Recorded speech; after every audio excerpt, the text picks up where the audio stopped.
Hi everyone, welcome to Morning Matcha. Today I'm here with Susan Rose and Julie Lilien, who are the founders of Susan Rose Matchmaking. Hi. Hi, Nikki. Thanks for joining me here today. Oh, thank you. It's so fun we were finally able to make this happen. I know. So tell me a little bit about how you guys got into this industry and how you two met. Well, it's an interesting story. I started this 17 years ago. And the reason I started was that my business partner then, Julie's my new business partner, kept asking me to set her up. And I kept saying, you're not ready. You're not ready. She'd just gone through a divorce. And the day I said, one day you'll be ready and I'll know it. And that day I went and I found her somebody. And we had been just trying to create a business together and realized, wait a minute, let's create a matchmaking business, because I was also very good at setting people up. So this business started, and then she got married. I set her up with her husband, the boyfriend of 6 years, the one that I originally started to set her up with, ended. And then I found her husband. She said, I don't want to work anymore. So I'm alone doing this. And then Julie, actually, this is another interesting story. Julie. Yes. Well, I've known Susan for many years through squash, so we were in that community. And actually, we didn't really like each other so much. Not at all. We really didn't give each other a chance. So it was like a match that probably should have happened years before. And but when I was getting separated, I started asking Susan about, the business and said to her, I can't believe this new dating world. I mean, the online dating, it's overwhelming. It's good and bad. And it turned out, Susan hadn't ever gone online. And I said, how is that possible? You're a matchmaker. You got to go online. And so we started talking. And then, eventually we said, well, maybe we'll try working together. So that was kind of the start. And when was that? 3 years ago. Wow. But the interesting part of this, and then we kind of use this as an example to our clients, is that we really didn't like each other. We saw no commonality. We had perceived notions about each other. And had it not been for Julie being interested in my business and us spending time together, we went, wow, we have so much in common and we really like each other. Mm-hmm. So we kind of try to use that model of that people have perceived concepts and ideas about a human being that really don't exist. So it's cute that that's how we thought of each other. That's right. Yeah, what goes into meeting new friends translates into your love life and your relationship. So it is all really interesting. So the article that you sent me was really interesting. Oh, yes. And my favorite line from it was, online dating is the microwave of relationships, and I'm the frozen burrito that nobody wants. I thought that was so clever and so sweet, and I really felt for her. And I'm just curious. I mean, you've been in the industry for so long, Susan. You just said 17 years. So how has that changed for you? And then when you guys met, that's when you went online. So how has the dating landscape changed? In some ways, it's amazing because it is opened for anybody. You're not stuck thinking, how am I going to meet somebody? You have this incredible platform to go and meet. But the flip side of that is that no one's using, I think probably, I don't want to give a percentage, but I would say probably 80 to 90% of people are not using the platform correctly. And I think what I say in the social media, when I first started this business, there was no online dating. I'm starting to age myself. There was no online dating. It was, you met through friends, you met through connections, and you had to give people a chance. As we say, you had no other choice, but maybe you got one guy, someone said, oh, go meet, and you met them, and you kind of got to know them. So their flaws or your flaws were not emphasized. Now in social media, the problem with social media and the problem with online dating is there's always a next. Mm-hmm. It's a tissue effect. You just keep swiping through.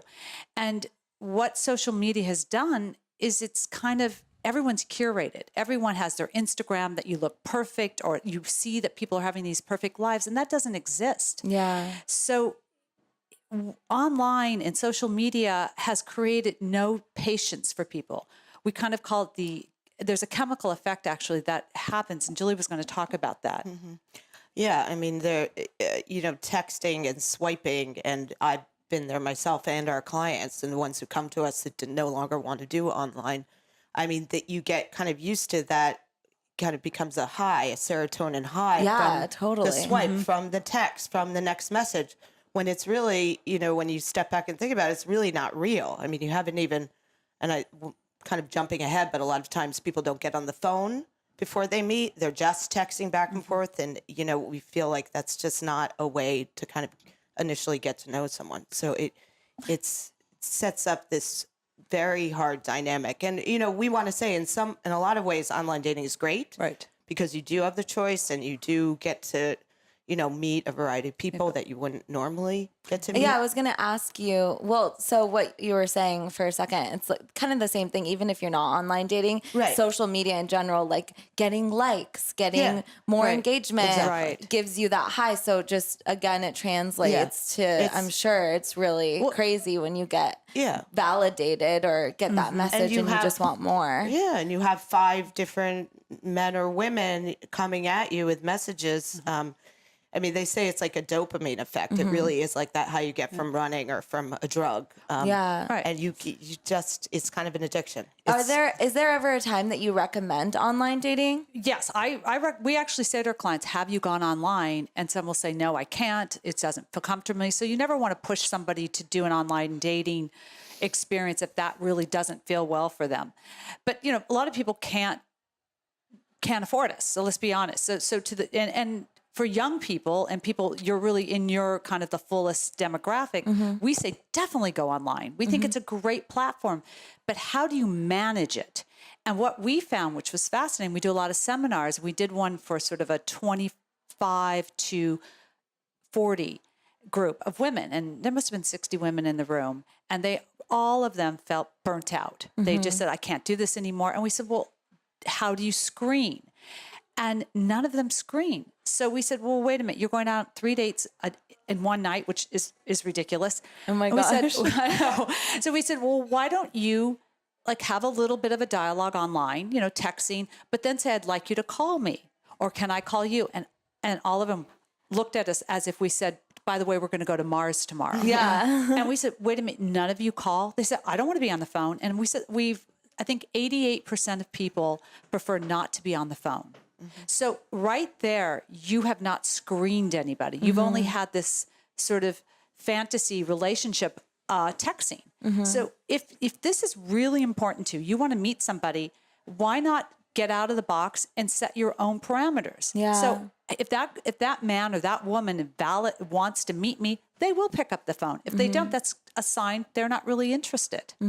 Yeah, I mean, we have clients that feel it's important that there's that text banter, and that's kind of a real priority for them. And we try to kind of coach them to see beyond that, because a lot of times people are too busy, and some people are better at writing, and some people don't like texting, and so it's just interesting how it's our reality now, right? We're texting.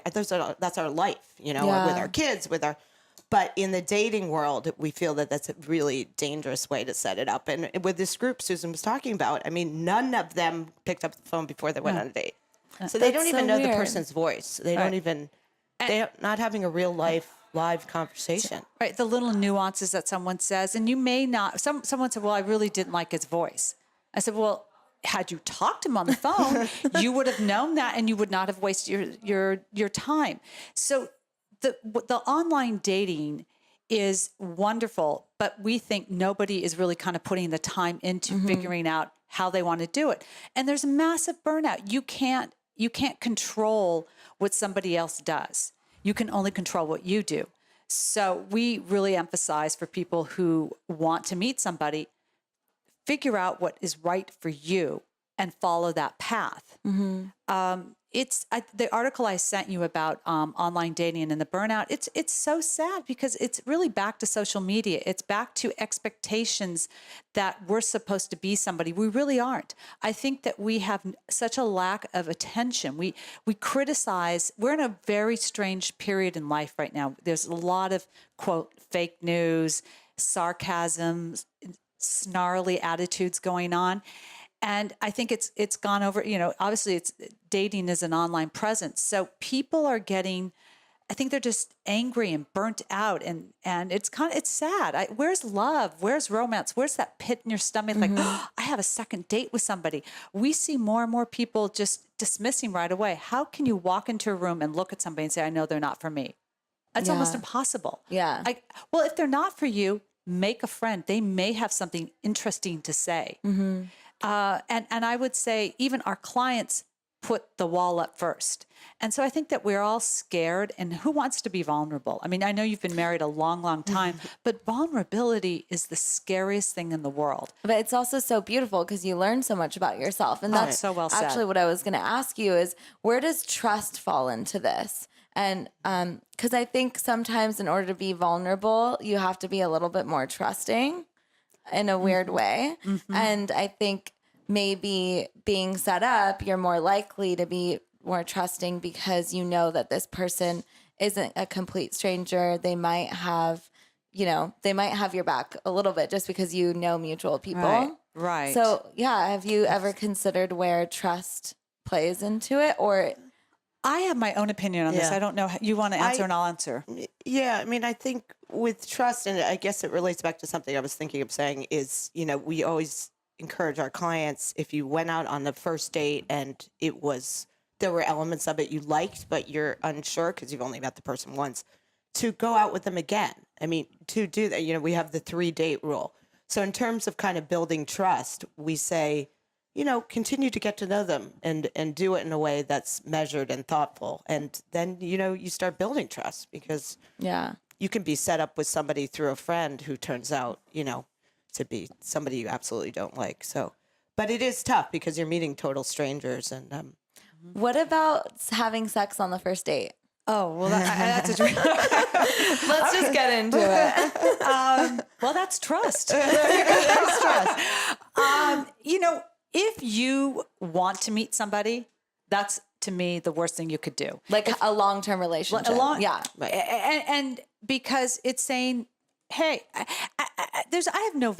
have no moral values on any of this. And we live in a very different time than our grandparents or my parents or, all of that. But if you want to meet somebody and build something with them, you can't give it all away. And that means you can't tell them your whole life story. There's an article, I don't know if you read, I sent you from the New York Times. I haven't read it yet. I really need to. I think everybody who's dating in this world should read this article. Oh my gosh. Because it talks about this woman who instantly falls in love with this guy, and she moves to Paris to be with him. I think they've known each other 5 times forward. I'm not, don't quote me on it, but very little time. Yeah. And she's now in love with him in Paris. And of course it implodes. So what the article says is that I love it. Yeah. This is what movies are made of, not real life. Yeah. And the one little infamous percentage of that person that succeeds, fabulous.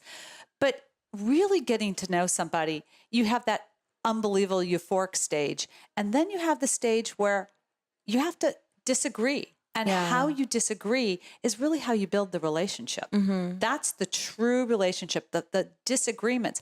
So everybody wants to live in the euphoric. They want to walk in and they want to feel fabulous. So it would be great. I'm sure if you're turned on, you're having sex with that person, great. But how do we even know that person? You know nothing other than the dopamine that Julie had discussed. Right. Yeah. Which is what it is. And I do think for women, it's a little different jumping into sex. We do kind of get more emotional and attached. So it's our recommendation not to do that if you really want a relationship. In the article, Susan was referring to rushing into love. I think that was the woman's pattern, and that's what we saw. She did this over and over again. She had identified, she just jumps right in. And where Susan says, really in a relationship, what the challenge is going to be how you face disappointment together, not how you face this initial rush of love and excitement and sex and all that. It's how you deal with the other stuff, disappointment. There's so much in there, what you said. Yeah. And one of the things I think would be helpful is just trying to figure out, like you were mentioning, her pattern. So how do you recommend people find their patterns? We in our process, we find out sort of their history, like what were their relationships with their family, what were their parents like. Then we go on to kind of past relationships. What turns them on? Why did they like this man, or why did they like this woman? And within 2 to 3 relationships, probably 2, you see someone has a pattern. They're attracted to something. And if that pattern doesn't work for them, and that's why they're saying, hey, I am stuck, or quote this woman, I have internet burnout. And I don't know her, so I can't assume, what she's done in her life, but she probably has a pattern. Yeah. She's picking men that probably make her, she's attracted to, that are bad for her. So most people want to walk in, meet that person, and what they're attracted to may not necessarily be healthy for them at a certain point. I'm not talking when you're really young and you're still in college, or, you're right out. There's still a euphoric stage and everybody's kind of loose. But as you get older, you bring more baggage and more experiences that are good and bad. But when you're looking for a relationship and you have a pattern that doesn't work, you can tell. And the blame game doesn't go. The buck stops with you. You have to own this because you want to meet someone. So we're big on go to a therapist and kind of identify your pattern. And there are great therapists out there that aren't expensive for people who can't afford it. There's all sorts of different ways to get some kind of help, and it's help for yourself. It's saying, I want something, I'm going to empower myself. And we think that's really important. I mean, Julie's a therapist, so I'll let her. So I was going to say, I think with Susan, all her experience, she could have several degrees. She's very spot on. But, as a therapist, that's kind of a lot of the work we do. It's that you say, working with our clients around what do you want versus what do you need? And what's going to be best for you in a long-term relationship, which is why you came to us. So our most successful clients are those who really get it and work with us. And it's not easy. I mean, it is like being in therapy. It's like a relationship coach. And at what point, because with the Fullest, you guys know it's so health and wellness based. So a lot of our readers actually are very much into self-care and looking super deep in yourself and working on yourself. But we also find that at some point that becomes burnout. And some people who want to be in a relationship, obviously it's important to know yourself and have a relationship with yourself first. But at what point does that get in the way and become a roadblock to you meeting another person? I think in our current culture, and that goes back to when you originally asked me, how has dating changed? This generation that the Fullest represents is all equal. And that's wonderful. But someone has to compromise. Someone has to say, that's not so important to me. I'm okay that he or she does X, Y, Z. Because in order to create a relationship, you have to give up so much to get so much. And that's the part that I think people are stuck. I mean, there are many parts, but one of them I'm like, well, I don't want to give up this and I don't want to give up that. Yeah. And my time here and my time there, or none of that matters if you want a relationship. You will get so much more that you don't realize is out there by just being kind of raw in a good way. Kind of just saying, it doesn't matter. I love the way he smiles, or I love the way he just kind of walks into a room, or how he asks me a question. Get to that point where little things are so much bigger than your daily routines. If that makes sense. I don't know if Julie, you want to help me on that one? It may be too esoteric. No, it does. It's just when you were talking, I was thinking about the fact we had a client who she's very into spirituality and wellness, and that it's amazing. And her life is about that. And she gives and she's at charities, but it's almost like she's kind of forgetting or not knowing how to have a relationship. Yeah. Because her life is very structured in these ways. And it's almost like I'm thinking about like an older person, we get stuck in our ways. She's a younger person kind of stuck in this, I got to do this. I got to do the yoga. I've got to meditate. But, at what point I have to have a relationship. So what am I going to do that? And that was kind of our work with her, is to say, you got to give up some of this other stuff and compromise. The checklist is not all going to be perfect. He's going to come in like disheveled, or she, and not be maybe that perfect person you thought he or she was going to be. So, and I think it's really hard now when women and men go out, because who picks up the check? There's this, people are kind of fearful. Nobody really knows what to do. And we kind of say, well, let the man, and then next time you do. I mean, why? You got to build something. Someone's got to do something here to kind of give. And, it's really hard. It's back to being kind of raw, kind of vulnerable, kind of awkward. But you could switch that and say, I'm kind of having fun. So it's and also just throw yourself out there. Enjoy meeting a new person. Don't put pressure on yourself. Don't think, oh my God, am I going to, we had one client say to us, I don't see our families melding. And that was after the first date. Oh my gosh. we were, but this is what we all do. You can't help it because our brains go to some place they shouldn't be going. So, if bring it back and enjoy this moment. Yeah. And living now. I mean, we are also driven to look to the future and kind of jump to that. And that's natural. But that's what we try to tell our clients. Just live for that moment, that date, and then see and go to the next one if there's something you like. And then just try not to have that. And it's anxiety too. It's like people are jumping ahead. Their families won't work. And how am I going to go from, he lives too far away. He's 30 miles away. It's all anxiety. It's not being in the present moment. It's fear. Right. It's fear. Anxiety, vulnerability. And I think it's also, we're not used to, this generation is not used to just sitting. Honestly, just kind of sitting and hanging. If they're hanging with their phone, their computer. Maybe they've taped a bunch of television shows. So there's all three at once. Exactly. Which is more like Actually, it. I do that. I'm on my phone watching a TV. Yeah. What is that? I can't. I am not capable of listening to it. I'm missing it all. Yeah. I dial wrong numbers because I'm thinking of something else. It's a mess. Yeah. But if you want to date, you almost have to go back to some prehistoric situation and kind of get in touch with just the sort of the girl and the boy side of yourself.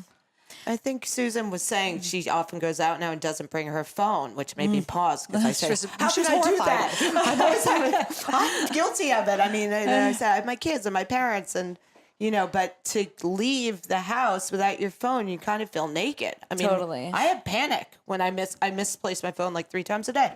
But it's, the thought of that. But Susan's really having quality time then. She's just there. I've decided my kids are launched. Yeah. I don't do it all the time, but I'm really trying to just put it away and be present. It's so important. I do that at night before I go to bed.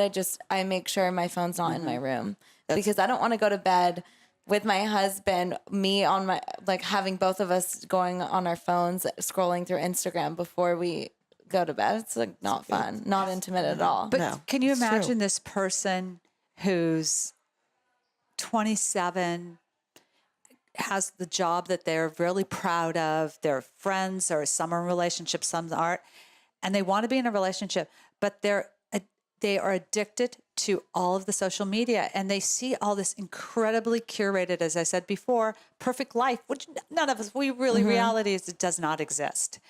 And it's really hard. It's really hard to be real now because I think we're missing it because we're so attached to our devices.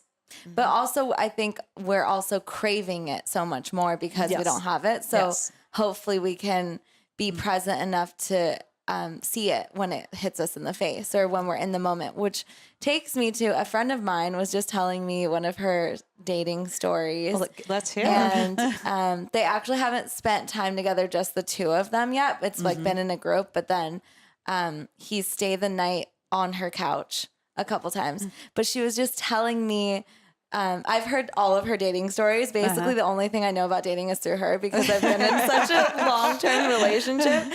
But it's really interesting because when she was explaining it to me, everything sounded great. I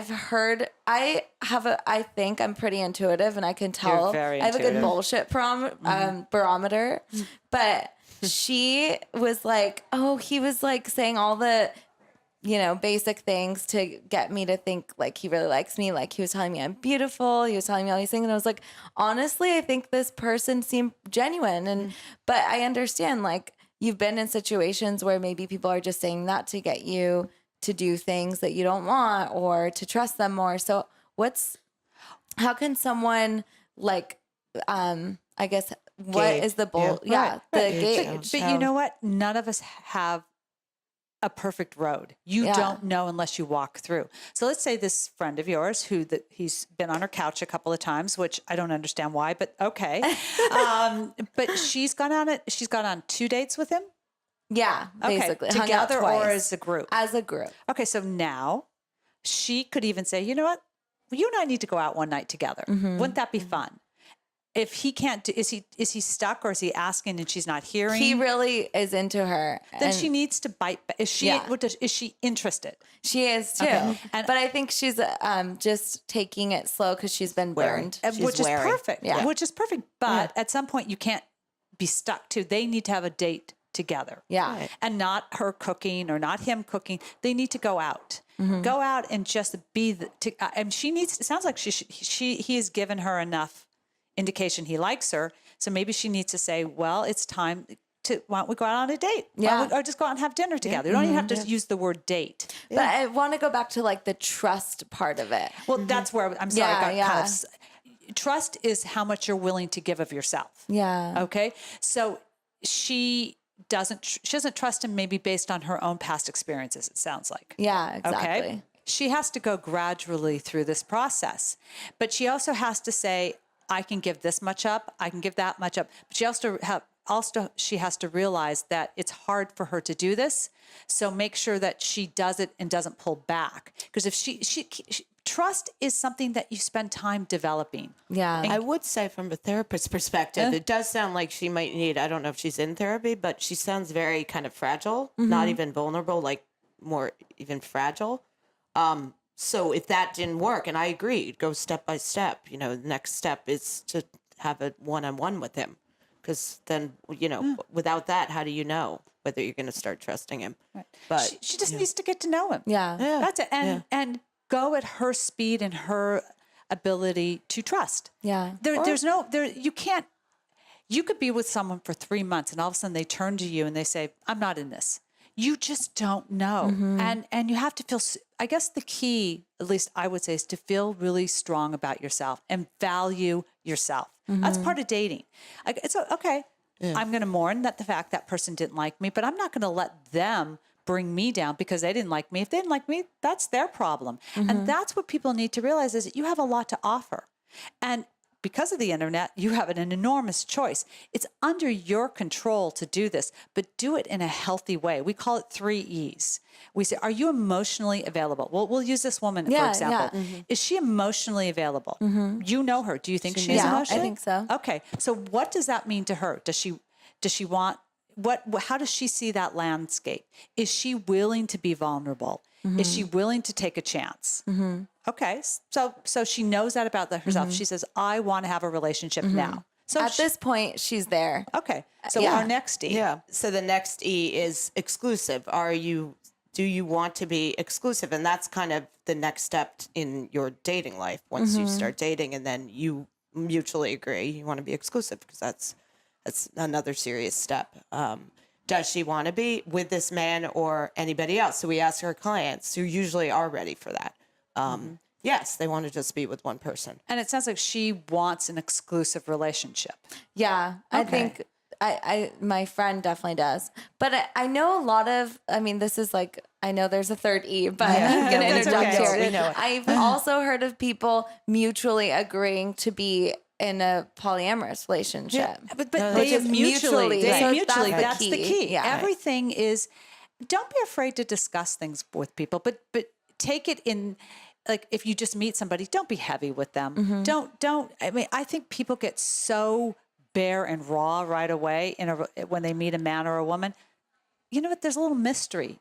Slowly, to answer your question, slowly give away bits and pieces of yourself because you want to see how they handle that, and he or she wants to see how you handle that. Right. So once you throw everything out there, that's a lot to take in. So trust is the person showed up, the person's responsible. You only get to know that over time. That's the enduring part of it. That's the third E. Yeah, the enduring. It can be enduring. Okay, so then when do you have the conversation about getting tested? How do you ask that?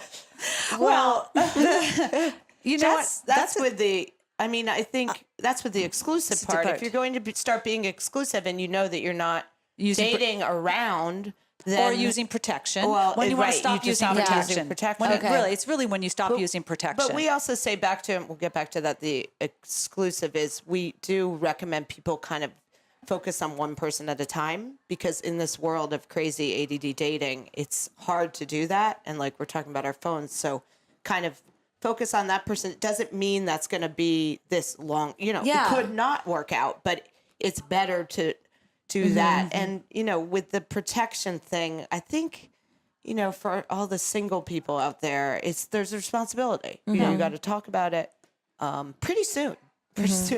But I would, if you're not using protection, then shame on you. Yeah. But if you're in an exclusive relationship and you say, this is it, I'm not sleeping with anybody, I'm not sleeping, I see us having a long term, then you go get tested. I mean, it's responsibility. It's, and also your group want to have children. So it's smart to get tested to see if there's things that could affect long-term pregnancy for either sex. Right. Yeah. No. Yeah.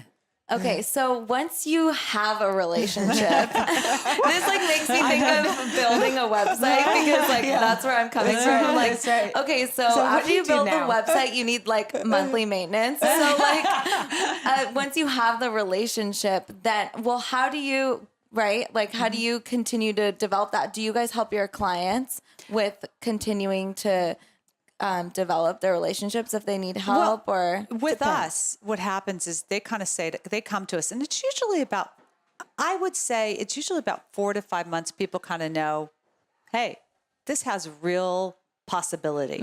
So we kind of fall off the radar by about 5 months. Cool. And sometimes I'll call for am I crazy? Yeah. But you got to trust yourself.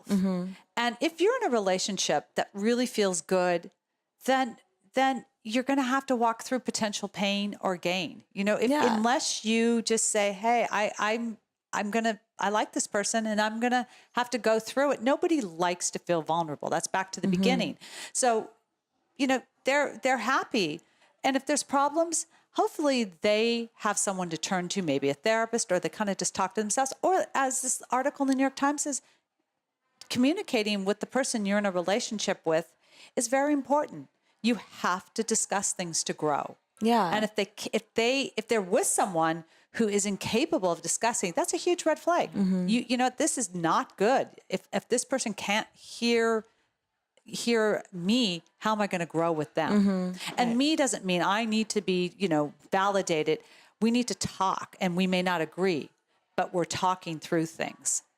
Yeah, I think definitely I just find it interesting because we're in this world about online dating. Everyone's trying to find their significant other, but we're also viewing dating and relationships in a different way because their divorce rates are really high and people aren't staying together as long. And that's not a bad thing. I mean, people should get out of a relationship if it's not working for them, but we're finding ourselves at a time where people have multiple long-term relationships throughout their life, or they just don't. Maybe they don't want that. But I find it really interesting because at what point, because I think personally, I just think people are not willing to stay because they're getting, I think there's a combination of a lot of things. I think from what we see is that we kind of get we're getting actually a younger group of people. So that's interesting. They've never been married, but we're on the other end of it. If people don't want to once you have kids, people really don't want to get divorced. I think there's this myth. It's like telling your kids it's a death. Yeah. And what they knew is gone. And so I don't think it's so easy to get divorced. It's painful. It's ugly. I think people get there because the two sides, for whatever reason, it could be mental health, it could be, mental health is depression. Depression plays a huge role in people's lives. Yeah. Expectations, where they thought they would be. You can't control those things. These are things that come out later in life. Like, I thought I was going to be here and I'm not. And that could affect the marriage. There's all sorts of reasons divorces do not make it. But I would think a lot of them is through mental health. Yeah. Yeah. I mean, we do workshops with divorced men and women. you know, and yeah, I agree with Susan. I think there are a variety of reasons. I think people really do try to hold on to their marriages. I think we have this whole vision of the entertainment world where everybody's always getting divorced, and it doesn't seem like they're trying. But It's social media. divorce is real, and I do think that people come out of it with kind of a perspective and want to find that next person who they're not making the same mistake, choosing somebody who may be wrong with them. So we do get those clients as well who really want to look at and examine, okay, how am I going to make this choice now? I don't want this to happen again. So, And that's repeating your patterns. Right. Also, if you're with someone after a certain point and you think you're going to get married, I don't think it's so wrong to say, hey, maybe we should go talk to somebody just to just see what are little hot buttons so that we can grow together. Yeah. I'm not saying long-term therapy, but if I was going to get, if, you know, I was young or advised my kids or, you know, my kids' friends, I'd say, you know what, go talk to someone just so you guys have the tools to disagree and you don't personalize it and you understand how to disagree. So I think there's so many ways to build a stronger relationship if you're going to get married than I think I had at my time or you had. Yeah. You know, I think there's so much out there. I mean, you're about wellness and health. Yeah. Find someone who you can talk to that can help you. I think there's so much out there to build wonderful, strong relationships. well, I agree. I do think that younger people have they have this outlet, the spirituality, the whole, you know, wellness movement, and it is helpful in a relationship. Like we all want that. We all want, and they're tools. These are tools you can use. I mean, It's always back to feeling strong and empowered, not to the point where you're empowered, where you just kind of block everybody else's opinion, but you're like, okay, I'm not going to personalize this situation. He or she is saying something to me. It doesn't feel good, but let's take a step back to take a step forward. So it's not done in an emotional context. Yeah. I love that. Someone was once saying, like, I love you, or you can love someone but not like them in that moment, and it's so true. I'm always like, yeah, I love you, but not right now. It's like not like it's you like right our now. children. You love them, We but love let me them, tell but you, really don't 13 or like 14, you do not not like them. No, They don't like you. they don't like each other. Yeah, I'm sure and they they don't don't love you. So it's like, whoa. So we're just telling you as a mother to be, Yeah, that's going to happen. Yeah, I know. I've been getting a glimpse of like kids fighting and all those things, like in elevators, just like being here. But it's so funny. Yes. It's. I think this generation has I say this generation, I sound so old, but the people of the fullest, they have so much at their disposal. Yeah. But somehow society has created this narrowness when it comes to relationships, and they all feel so vulnerable and scared and kind of angry. And I think, why are you angry? You have so much out there for yourself. And certain women have strong careers and they don't care if the guy has a super strong career, or guys have strong careers and don't care if the woman. I mean, you just go out there and actually live and stop living online. And that takes vulnerability, and it takes sort of a certain discipline. And everybody else seems to do all this wellness discipline. Well, do that discipline. Meet, enjoy people. Put your phone down in a restaurant. Look around. Talk to someone. I want to talk about the Me2 movement and Time's Up, because it's happening right now. I mean, it's been happening forever, but right now is when people are actually coming out, speaking up, and it's so important. And at the same time, I was talking to you earlier, I find that it could also, I mean, it brings up so many important things. Like for me, I was listening to someone talk and they were saying, it just goes to show with social media and we're isolating ourselves so much that we can't read other people's body language, body language. So we have like false cues, or we're not really equipped with knowing that as much anymore. And then also just in terms of how the dating landscape is affected by it, because like I was saying, I would imagine it kind of, I don't know, with romance makes it more difficult because the art of seduction might not be like as exciting because you're afraid that you're hurting someone else. But there goes from the question you said, sleeping on the first date. what art of seduction is that? Yeah. What expectation?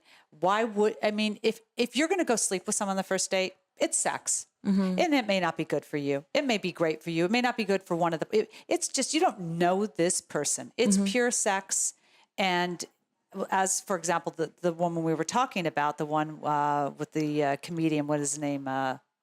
Aziz Ansari. Yeah. I don't know her. Yeah. All I know is that she went over there and she went and slept with him. She could have said no.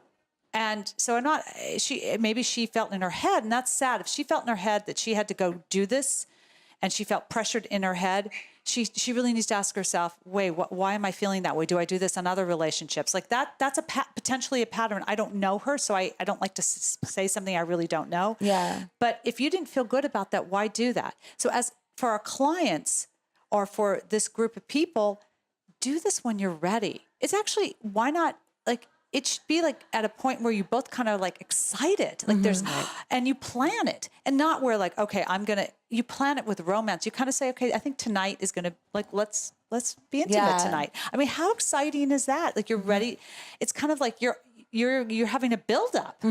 So that's, to me, diffuses a Me Too, because you both have consented. You're going to have this moment and you know each other and you're ready for it. Now, if you just want to jump in together, that's kind of that's on you. Yeah. Yeah. And I mean, we're obviously not talking about the Harvey Weinstein situation. No, that's and a whole all. I mean, different- that's a whole different thing. And, and actually you had just mentioned the article about the woman who was writing for the New York Times. Oh, right. This woman who wrote an article about, she was assaulted at work. I mean, those are scars. Right. Talk about trust. I understand that. That's where mental health, you need someone. And it's and that's a interest- whole power that's a- differential. I mean, you know, at the workplace, because with this woman, I think it was Yeah, her it's a boss or boss. her superior. That's But I mean, that's where awful. we find it more. We don't find it personally with our clients as much, the Me Too, as in the workplace, where we hear about, you know, it's that people are being very cautious and careful, which is good, very good on the one hand. On the other hand, and we've done some in-house coaching at larger kind of corporate firms, it can also block people from actually having good working relationships because there's such this kind of fear now. So it's two sides of it. You know, where it's very And I know colleges political. have like a consent form, and there's an app Right. now that's out to say, okay, I consent to sleep with you and I consent to sleep with you, but you're not in a relationship. So for us, if you want a relationship, wait. Yeah. And if that person doesn't want to wait, then then that person's not right for you. They're not hearing you're not ready for this. So that's all about saying, hey, I have some, this is how I need to go. And if they can't hear you, they are beyond wrong for you. Yeah, I mean, sometimes women, and look, and, you know, personally too, and just with our clients, you know, you do feel kind of this pressure, and the clients, like, you know, at one point, you know, everybody says the 3-date rule, or after 3 days, is that when you sleep with somebody? And we say, no, but, you know, there is kind of this kind of not expectation, possibly, especially with younger people, that this is, you know, what you do in terms of maybe, you know, some weird notion that that's how you keep the man, because if you're not sleeping with them. And then we see other younger people who are doing, as we suggest, kind of getting to know people slowly, going offline. So it's confusing, but it's funny. I think when I was younger, I would have rushed this process, sleeping with someone, not thinking about it. Now, as I get older, you know, you want to feel empowered. I go back to that. You want to feel like you're ready. You want to talk about romance and seduction. You've been waiting. You get excited. You're like, he's excited. She's excited. That's why you do it, you know, but you don't do it because it's just hormones are flying, and they do fly when you meet someone that you're turned on by, but it's over time. That's when you can feel safe. That's when you can trust. Anytime you rush something, you're never going to feel safe and know that this works, because you don't know that person. Yeah. I mean, we still have, though, you know, men and women. The men typically chase, right, and women in the beginning, and so it is kind of this dynamic that's set up cat and where mouse. women, right, where women you may feel like, oh, they're chasing and I'm not responding, or, you know, and that's where just communication comes in, you know, to say, look, I want to get to know you slowly. I really like you. I don't want to blow this, you know, whatever. When we have that, what was the article? What's it called?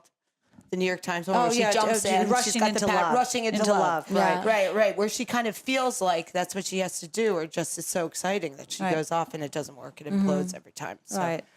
So what's your advice to someone who wants a long-term relationship? Slow it down and communicate, but communicate Off text. Don't read in. Don't get obsessive, because if you get obsessive, it distorts your vision. So slow everything down and listen to what someone's saying. Sometimes someone will say something, and it's like, how could they say that? But kind of ask them, like, say, I'm a little confused.